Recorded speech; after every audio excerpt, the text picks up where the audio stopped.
मित्रांनो, कल्पना करा की तुम्ही सकाळी उठल्या उठल्या तुम्हाला असं समजलं की तुमच्या इतिहासाच्या पुस्तकातील एक महत्त्वाचा भाग गायब झाला आहे. होय, सध्या संपूर्ण महाराष्ट्रात याच विषयाची जोरदार चर्चा रंगली आहे. मित्रांनो, मी अंतरा आणि तुम्ही पाहत आहात अपडेट कट्टा. आता हे संपूर्ण प्रकरण नेमकी काय आहे हे जाणून घ्यायचं असेल तर हा व्हिडिओ शेवटपर्यंत नक्की बघा. 8वीच्या NCERTच्या पुस्तकातून मराठा साम्राज्याचा नकाशा हटवल्याचा आरोप होत आहे आणि यावरून राज्यभर संतापाची लाट उसळली आहे. पण आता या वादाला एक मोठं वळण मिळालं आहे, कारण साताराचे छत्रपती घराणे हे थेट न्यायालयाचा दरवाजा ठोठावण्याच्या तयारीत आहेत.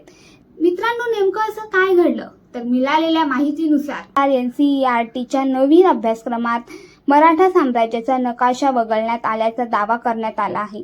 यामुळे इतिहासप्रेमी अभ्यासक आणि अनेक सामाजिक संघटनांनी तीव्र नाराजी व्यक्त केली आहे. साताऱ्यात या विरोधात विराट मोर्चा देखील काढण्यात आला. इतकंच नाही, ते छत्रपती घराण्याकडून केंद्र सरकारला 15 दिवसांचा अल्टिमेट देण्याचं सांगितलं आहे. त्यांची स्पष्ट भूमिका आहे की इतिहासाची छेडछाड सहन केली जाणार नाही. आता जर ठराविक कालावधीत हा प्रश्न मार्गी लागला नाही तर हे प्रकरण थेट न्यायालयात जाण्याची शक्यता आहे.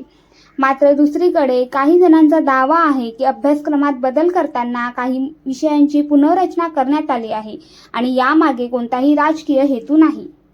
पण खरा प्रश्न असा येतोय की मराठा साम्राज्याचा इतिहास आणि त्यांचं महत्त्व पुढच्या पिढीपर्यंत खरंच पोहोचायला हवं का?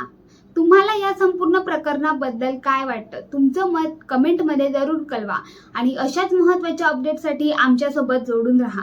धन्यवाद.